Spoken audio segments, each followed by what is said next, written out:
You are listening to the Faces for the Future podcast, a podcast dedicated to exploring the stories of young creatives.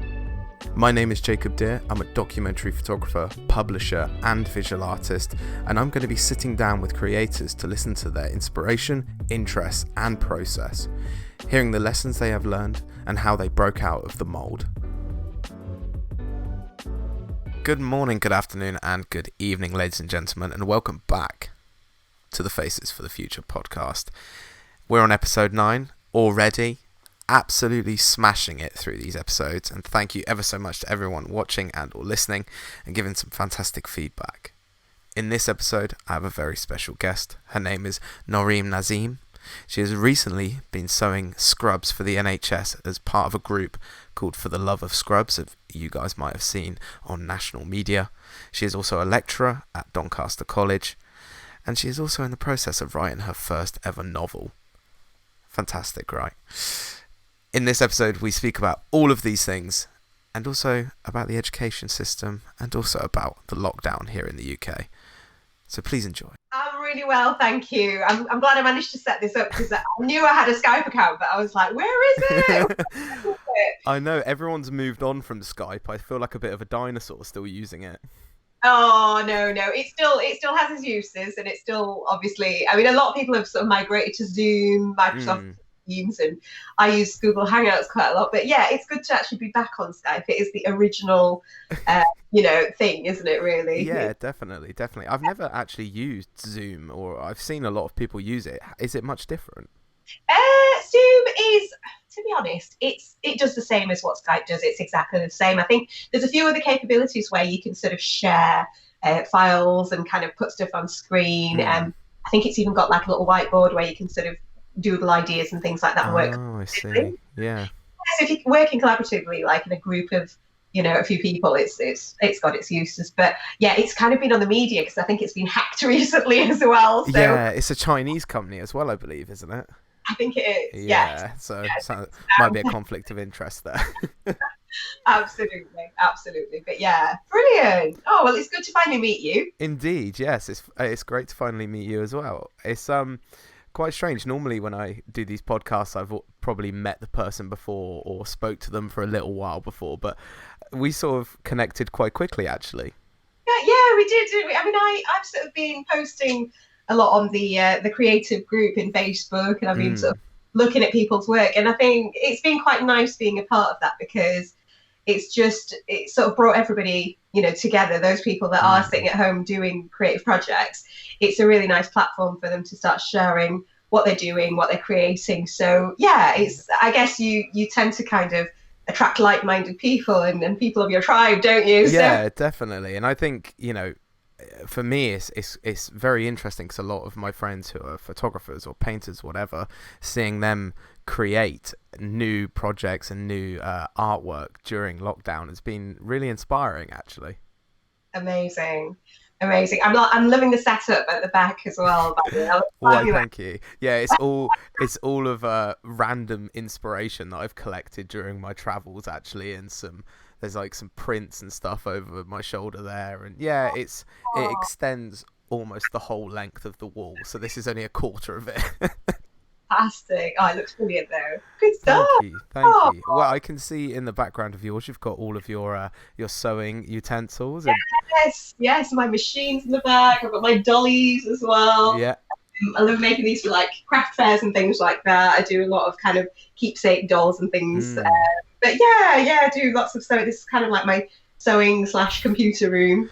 But yeah, it keeps me busy. Do lots and lots of work in here, so it's quite cool. Definitely. I noticed you run a business called Oh So Sweet.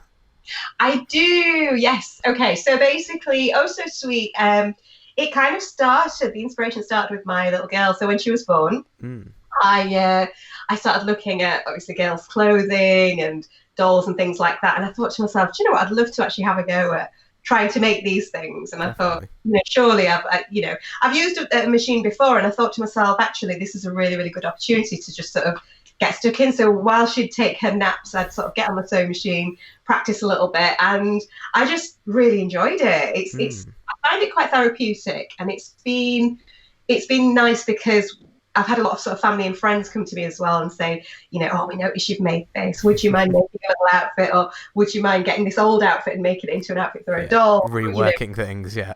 That's it. So it was lovely. So it's kind of been a sideline thing, really, a hobby as such that I do on weekends.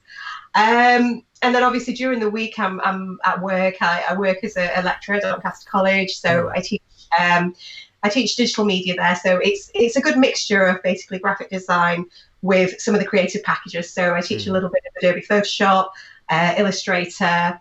I'm sort of learning Premiere Pro now, getting my. That's quite a program. I've tried learning Premiere Pro, and yeah, it's over a year of work to try and learn that program. Yeah, it is a monster, isn't it? It's quite a beast, but yeah, I think I'm sort of getting there, and I've been dabbling on those programs that I wouldn't normally get a chance to kind of do regularly. So lockdown, I think lockdown on the whole has been quite. It's been difficult. It's had its, there's been ups and downs, and there's been an adjustment process involved. But I think the silver lining is we've got the gift of time. Very true. That is just, it's priceless, because I think a lot of people are using it to focus on learning new skills. People are learning new languages. I've got friends who are, saying, oh, I've always wanted to learn Japanese. I'm going to learn Japanese. And they're doing it, which is amazing. So I think lockdown in itself, it has been really, really interesting. And I think different sort of, minded people are using that time in a really sort of different fashion. I think some people are really focusing on sort of things like cooking or DIY in the house. And I think, because it's never happened, because we've never actually come across this situation, I think people are, using it wisely. And I think, I don't think a lot of people are just still sat on the sofa watching Netflix now. I think you can do. Definitely. I think there's not enough Netflix actually, but yeah, especially the first sort of week, I suppose it was very easy to take it as holiday, and then suddenly it dawns that actually it's not a holiday, we still need to work. But that's really interesting. You've been sort of sewing a lot. Where did that all sort of begin for yourself, the interest in sewing and just creating with a machine as such? So I mean, creative, I think the whole creative gene, I think, comes from my parents, really. My mum's kind of, I mean, she works for the NHS, but it was quite funny. A long time ago, she pulled out this folder from the attic. It's a dusty old folder. I must have been about 16 at the time. And I opened it and I saw this project about dinosaurs. And I was like, what is this? Oh. And I'm kind of going, it's like a little time capsule with this beautiful handwriting. And there were these drawings of dinosaurs. And I was like, what is this? And it had my mum's name on it. And I thought, wow. So I took it downstairs and I said, Mum, what's this? And she was like, oh, it's nothing. It's nothing. Oh, this is something. You got to tell me about it. And she, it was quite weird, because she'd kept that because it was really quite special to her, because she loved drawing. And I think back in the old days, they kind of used to do a lot of, these really lengthy essays where you'd have to pick, a subject that'd be quite boring. There was those people doing things, sort of focusing on like Darwin, and there was some people focusing on, literature. And Mum decided to do dinosaurs. It was the weirdest thing. And I think she even said that her teacher had put her off a little bit and said, look, try and avoid that subject if you can. But she wanted to get into that. She wanted to study, she was fascinated by paleontology and by art. So she combined the two and create this project. And since then I sort of thought, what, this is amazing. I'd love to get into art and creativity. But then I've got Dad, who's, he's a computer genius. Yeah. He's amazing. He's spent all his life sort of, working on electronics. He used to fix and repair old VCRs. And cool. And, he's just amazing. So he sort of had a love for computers when the computers came. So I grew up with every computer you can imagine. We started Spectrum, we moved to an Amiga, a Commodore 64. We had it all, so there was this obsession. So, and it was weird because I had a love for art from sort of like my mum's side of the family, but there was also this love for technology as well. Yeah, definitely. And then obviously when I got to college and sort of wanted to make that decision, Mum was very much like, we want you to go down the medical route. And I think it's a very cultural thing, though. I think, within the Asian culture, a lot of, sort of careers within the kind of medical field, law practice, pharmacy, they're deemed as successful careers. Yeah, definitely. And I think there is a little bit of a stigma attached to those because of the fact that I think back in sort of cultural countries such as, India, Pakistan, Bangladesh, they're considered as high income careers. So when I went to college, I did eventually go down the path of just sort of looking at the medical side of things. I went into a little bit of nursing. I didn't survive, unfortunately. I used to pass out. Oh, no. It was my first shift. I was 19, and we were literally going in for a cesarean, and they said, "Right, we're going in for a cesarean." And I'm stood there going, "What?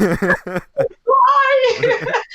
And I was on the floor. The lady that would be laid there would be like, "Are you okay?" And I'm like, "Yeah." Get out of here. So yeah, it wasn't for me, and I still remember my mum's face the day I came home from a shift at the hospital, and I said to her, "Mum, I can't do this. This isn't me. I'm a creative. There's something within me that needs to create. That's who I am.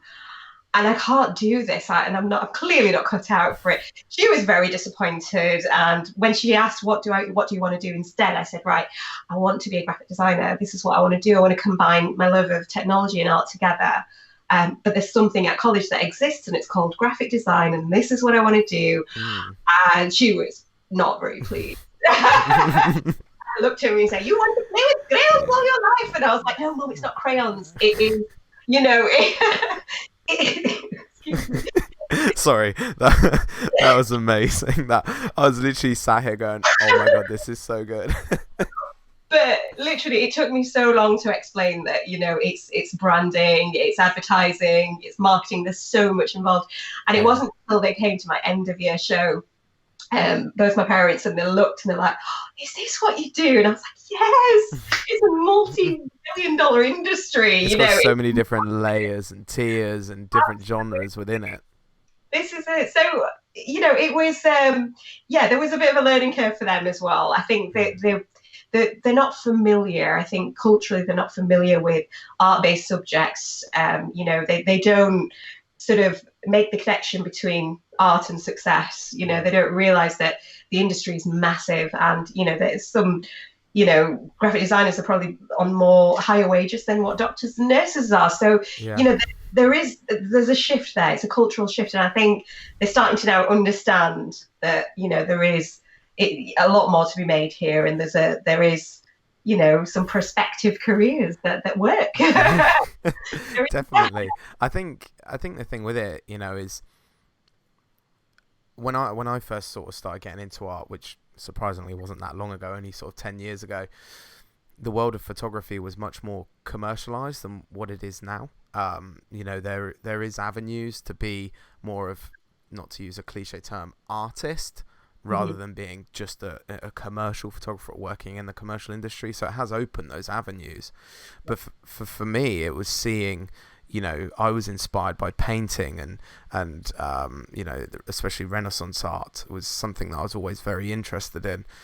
For yourself, with growing up with your dad being so interested in IT, do you think that might have been the spark?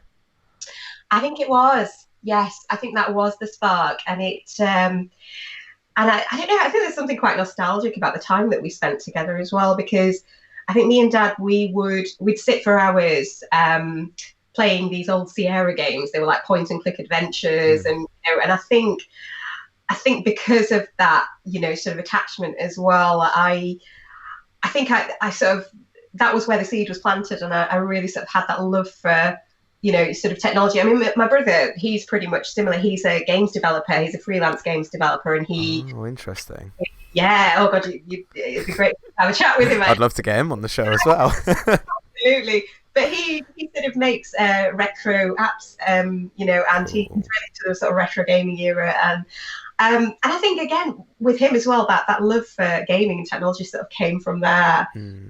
Whereas with me, I think it was a mixture of the two. I used to see my mum sort of spend a lot of time on the sewing machine.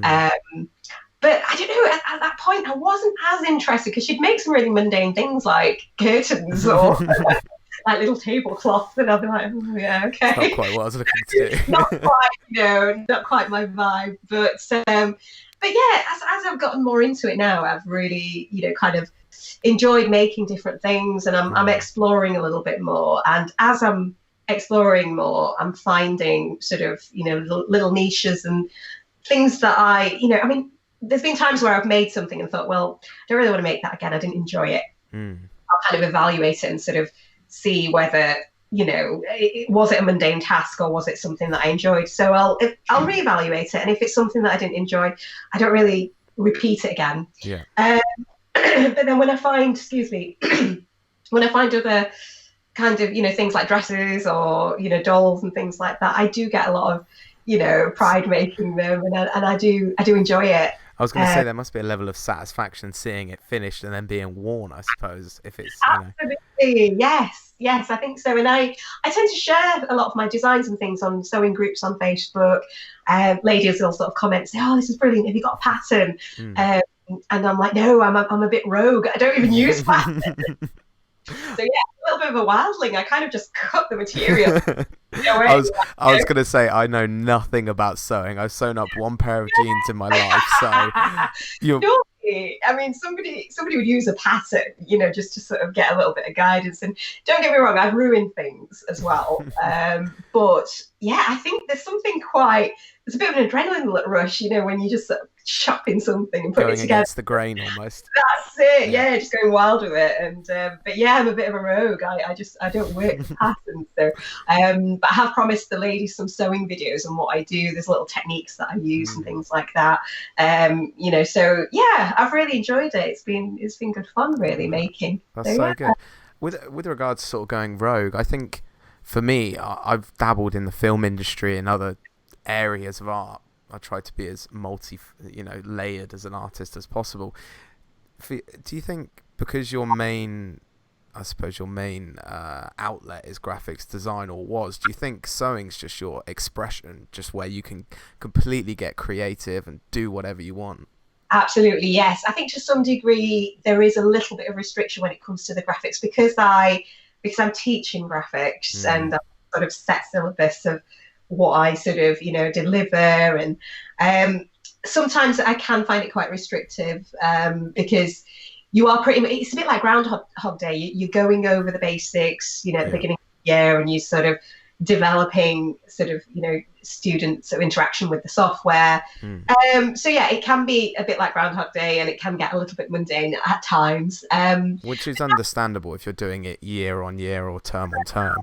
Absolutely. I mean, all the tutors try to mix up the content. So one year would like, let's do book covers, or let's do some marketing for, let's do some podcasts or something like that, So we try and mix it up where we can. But yeah, it does kind of get, I think because you are doing it day in, day out, I sometimes I don't feel that I can express myself. And I think you kind of hit the nail on the head there, really. I think I do use sewing as a little bit of an outlet just to express myself.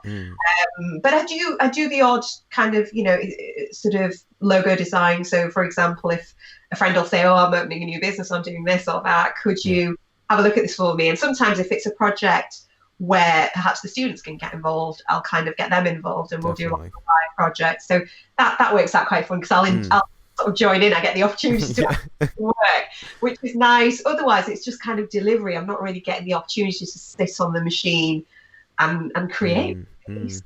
Yeah, I think I'm not a teacher by any means. I am toying with doing my PGCE potentially. I don't know. I think 25. I still need to gain a bit more experience before I go and teach potentially. But I've done a few guest lectures, and with that, they've been at either college or university level or A level. So I did an A level lecture with King Alfred's here in Highbridge, and I thoroughly enjoyed it. And I can see why, people within the creative industry want to get into teaching or lecturing or whatever it might be at any age, because you get quite a sense of sort of pride, I suppose, from teaching students and seeing them finish a project and fulfilling whatever their guidelines were. It must be quite fulfilling in that regards.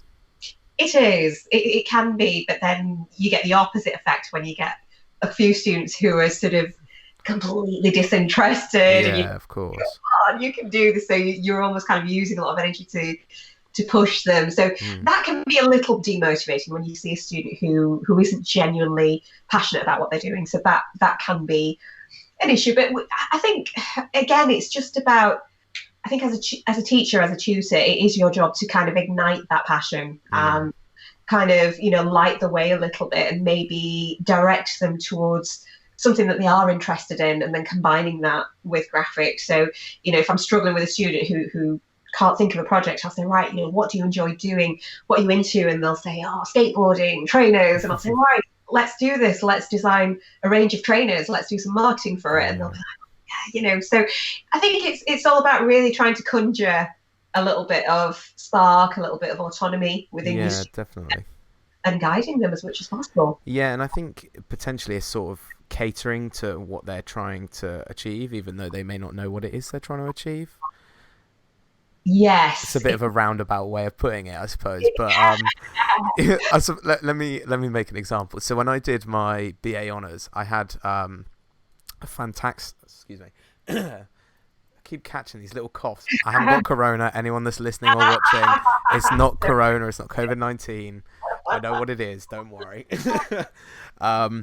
Sorry. Where I was when I did my BA honours, I had an amazing lecturer who completely sort of understood my vision at that time of what I wanted to make, and was able to provide me with links or support or just general advice on how to improve. And I've always found that seeing that in teachers or lecturers or tutors, whomever it might be, that to me is what the education system should be, which we could talk about for hours. I did the other day with a friend, and it went off on a complete tangent. But what sort of interested yourself getting into it? Because obviously, going through the system, whether that's college and then university or whatever it might be, there's always that weird moment where you think, do I freelance? Do I go off and freelance? What else do I do?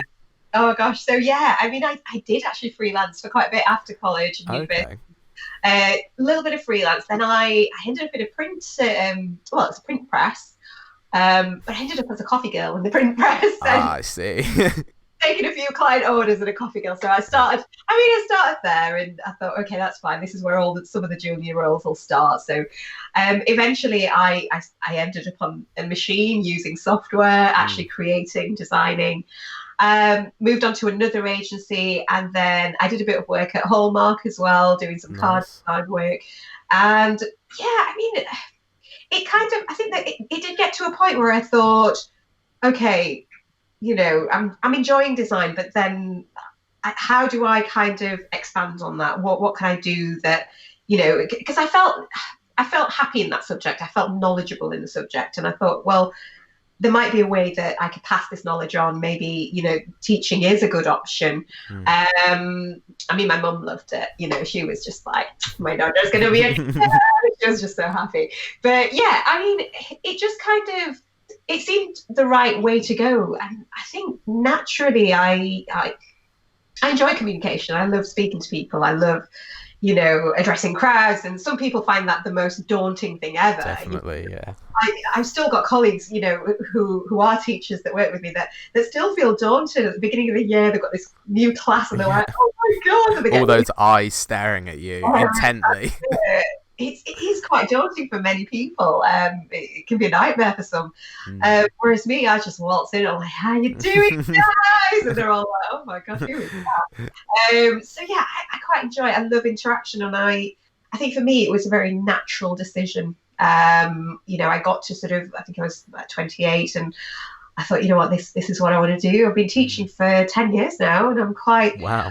Yeah. I mean, I've done a lot of things in between. Whilst I was sort of studying, I ended up working as an estate agent part-time in in an office, which is really quite a career shift in and out then. Yeah, so I was a weekend sales negotiator, and then I've worked for oh gosh, what's the jeweler called? H. Samuel Jewelers. I was doing sort of watch repairs and diamond valuations and all things like that. So I've done some really weird things while I was studying. So in and out of sort of getting to this goal. But then again, the fascination didn't last. It wasn't enough to keep me engaged. Whereas teaching, I think, is something that I've, 10 years, that's brilliant. That's the longest I've ever stuck with a career.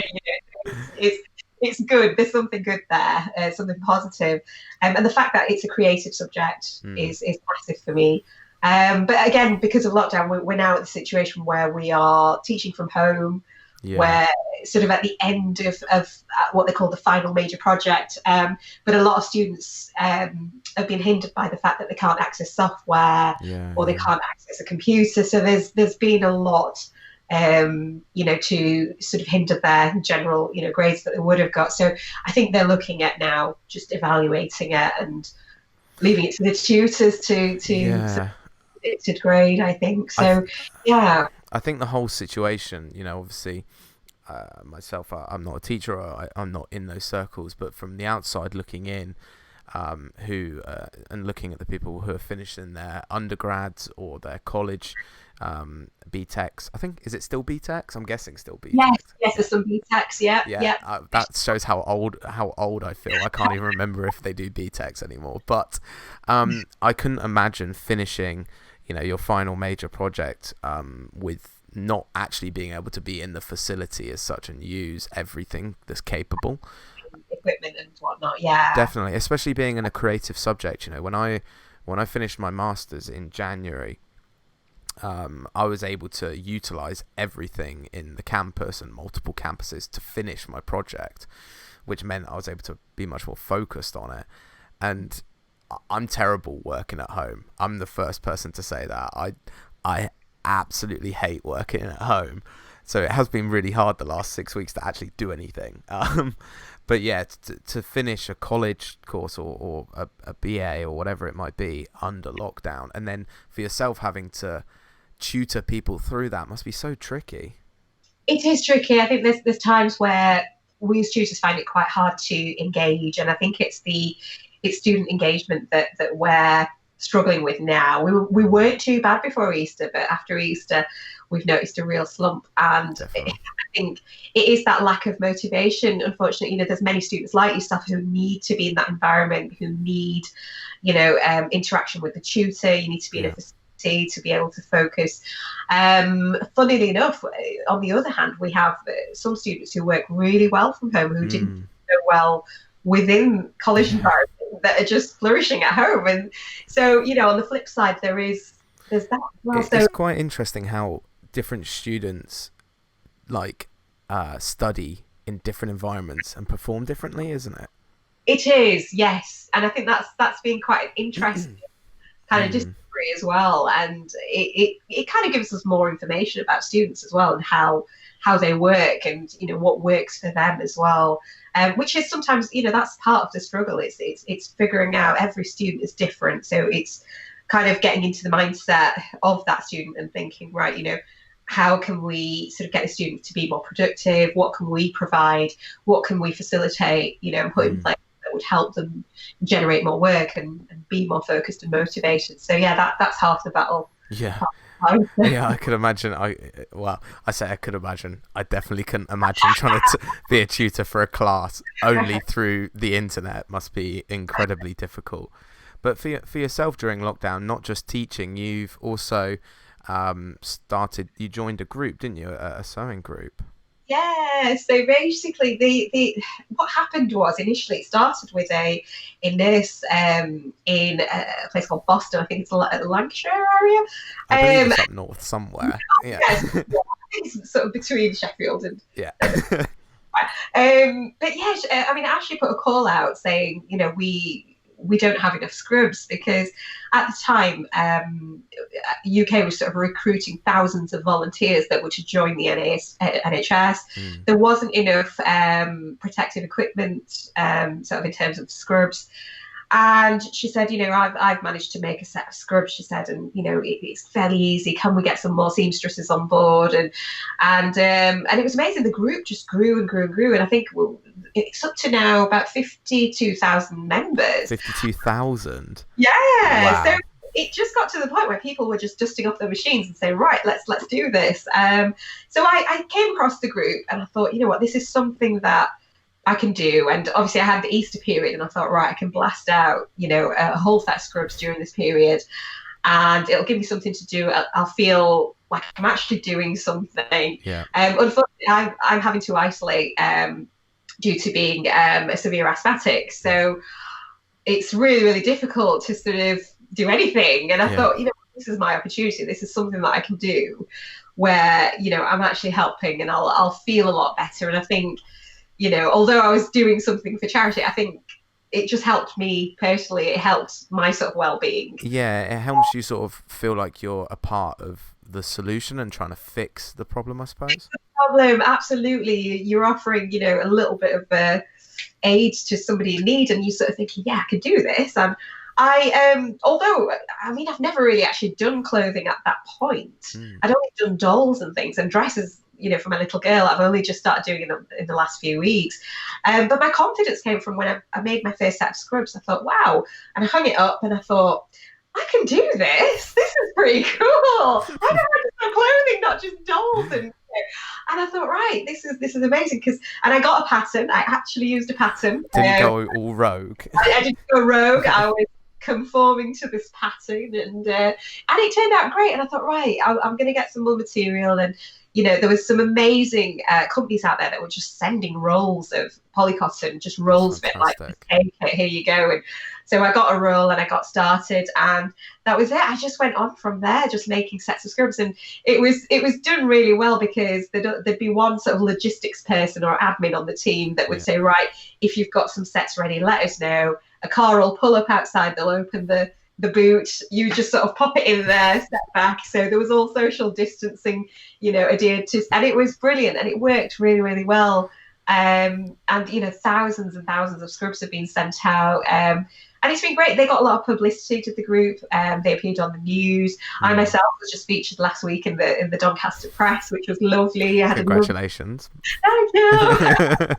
There were lovely journalists called and, sort of asked all these amazing questions. But, I'm just one of thousands. There's definitely so many amazing people out there that have dedicated their time.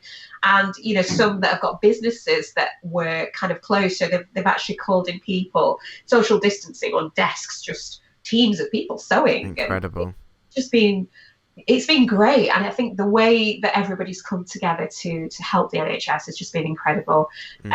So alongside scrubs, there's been things like masks, wash bags, they're called ear savers. So it's kind of like a little piece of material with two buttons, because a lot of the healthcare workers were getting sore ears from the mask elastic. Okay. The elastic kind of like grips to the two buttons at the back, and I see. Yeah, they were really in demand. So we've been getting lots of buttons there.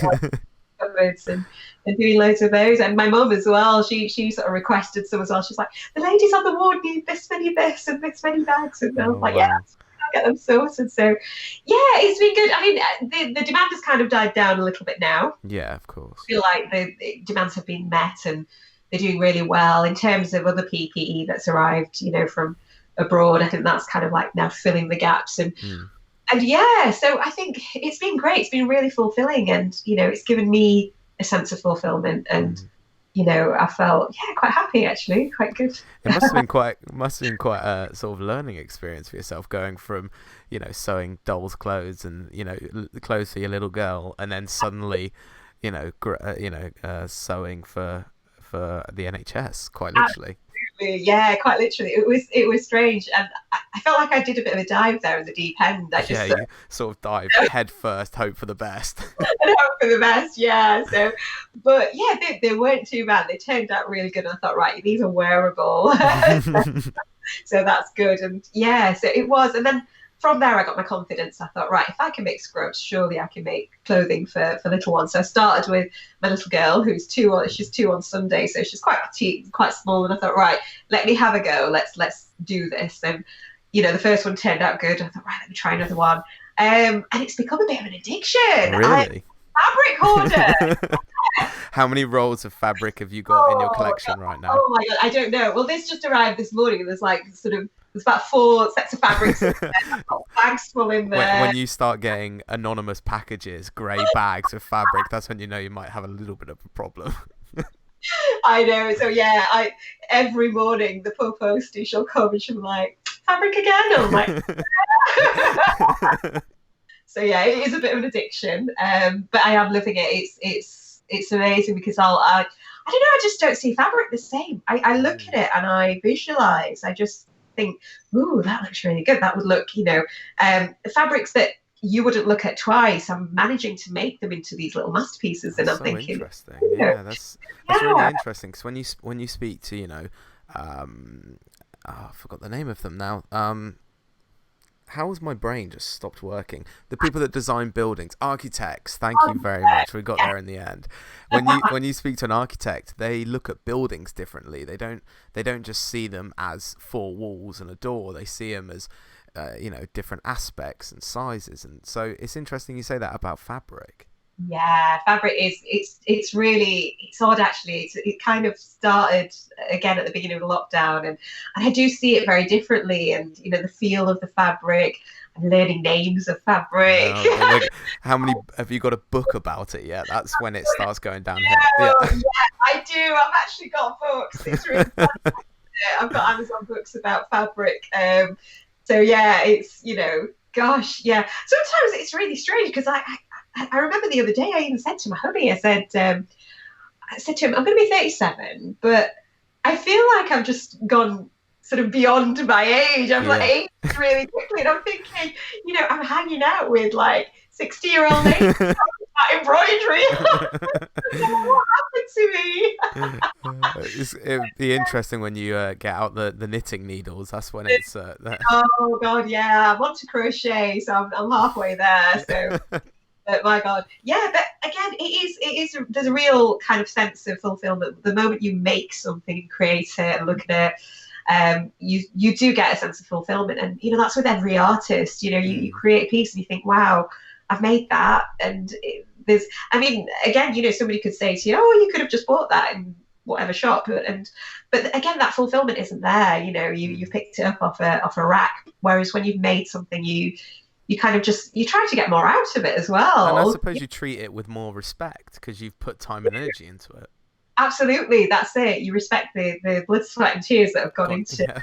Yeah, absolutely. So, but yeah, it's been good. I think that's the whole sewing thing as it's propelled, and I've done a few craft fairs last year, and it's really lovely when somebody comes to your table and picks something up and said, oh, this is lovely, so and so's daughter will love this, and this is great. Definitely. And, oh, that's great. A home where it's going to be loved. So yeah, so there is a sense of fulfillment in that too. Oh, fantastic. So it's not for yourself, it's not just sewing or being a lecturer or graphics design, you're also writing a novel, I believe. I am, yes. Oh my gosh. So this all started last year. I think it was the beginning of March. I was sat in bed watching a documentary. It was on BBC. It was called A Very British History. And there was a lady on there. She's actually a food writer. She's called Meera Soda, and she's an Indian food writer. And she's appeared on TV quite a few times on a few cooking channels and whatnot. And she sort of created this. She was leading this documentary on her mum, who was one of the refugees who arrived in the UK in 1972. So 1972 was quite an iconic year for many Ugandan Asians. It was the year that Idi Amin, who was president at the time in Uganda, he decided to put out an expulsion order. He decided that he was going to actually expel 80,000 Asians from Ugandan soil. Incredible. Absolutely incredible. And, that was August 72. So there was a 90-day period for them to leave. He did actually state in an interview that's available on YouTube as well. He said, anybody who decides to stay and not take heed of that expulsion order would either be, they'd either be shot or sent to concentration camps or fed to crocodiles in the Nile. He was brutal. He was pretty brutal. Yeah. For anybody who wants to know more about Idi Amin, there's a movie called The Last King of Scotland, starring Forrest Whitaker. So do watch that, because that's an insight into how brutal he was. He was quite a scary man. And I think with Dad, he he was quite young. He was 19 at the time, and he had quite a journey escaping Uganda. I use the word escaping because there was a lot of challenges in his way, and those are the challenges that I'm writing about in my book. And excuse me, sorry, that's my. It's not Corona, I promise. I feel like everyone has to say that. I know. So yeah, I mean, with Dad, the story it came about after watching this documentary. I was actually sat in bed, and the documentary left me in tears. I was crying my eyes out, and obviously all my life I've been aware that Dad went through this, and he went through this process where he was, pretty much, shoved out from his homeland, along with so many others. But it was really sad to sort of see it, in the raw. There was raw footage within this documentary, and it just, I think at that point it really materialized. And I thought, oh my God, he actually went through that. He lived this, and he's so casual about it. He's just like, oh yeah, it happened. I'm like, Dad, this is crazy. It's crazy. Like, tell me more. Like, I mean, growing up, I used to sort of hear my dad at night. He still suffers to this day with PTS. He's got post-traumatic stress, and as a kid, I used to sort of hear him waking up in the middle of the night, sort of screaming, and I'd be like, "What is this? What's happening to Dad?" Now, as an adult, I realise, he went through a horrific time. He saw a lot of horrific things, and it was quite a scary journey for him. And I think leaving, your whole life behind, your home, your business, your family, your dog, your everything, just to start in, a completely alien surrounding, something that you've never been used to, something that you've never, I mean, luckily he spoke English, but again, they were starting from scratch. It was a real challenge for many of the families, and I thought to myself, you know what, I've got to write this down. I've got to, and as I started writing it, it was intentionally, at the beginning it was meant to be just kind of like a reminder of what happened, so that I can always remember. Almost a journal to yourself. Journal, yeah, absolutely, something I can share with my daughter. But then it just kind of, I'd written so much, and I thought, there's a novel here. There's definitely a novel. I've never written a creative piece before. Everything that I've done is academic. So I thought, well, here's a challenge. Why not do this? And again, the challenge was to create a memoir, but then I wanted it to be in fiction style. I needed, if I was going to go down the novel route, we needed that fiction element. So I decided to map everything out. I'm now nearing the end, which is amazing. Yeah, that's fantastic. So I'm nearing the end. I'm sort of, I'm on my sort of last or third sort of draft of the manuscript at the moment. So I'm very much near the end now, and I'm getting to the point where I'm going to be sending it out to some beta readers, getting some feedback. Fantastic, yeah. Getting it published. I'm still toying with the idea of self-publishing or traditional routes. It all depends. I was going to say that's the battle, I suppose, isn't it?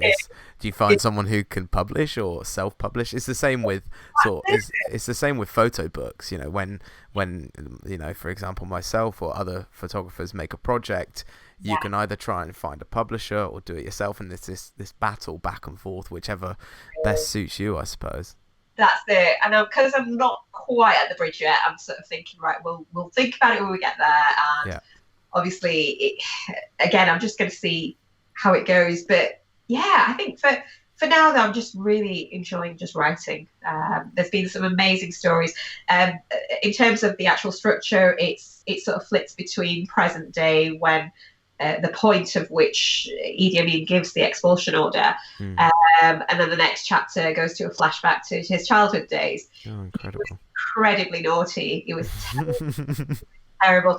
We're talking really horrible pranks. He was a prankster. Well, don't tell me too much, because I'd love to get you back on when the book is done. So let's not ruin it.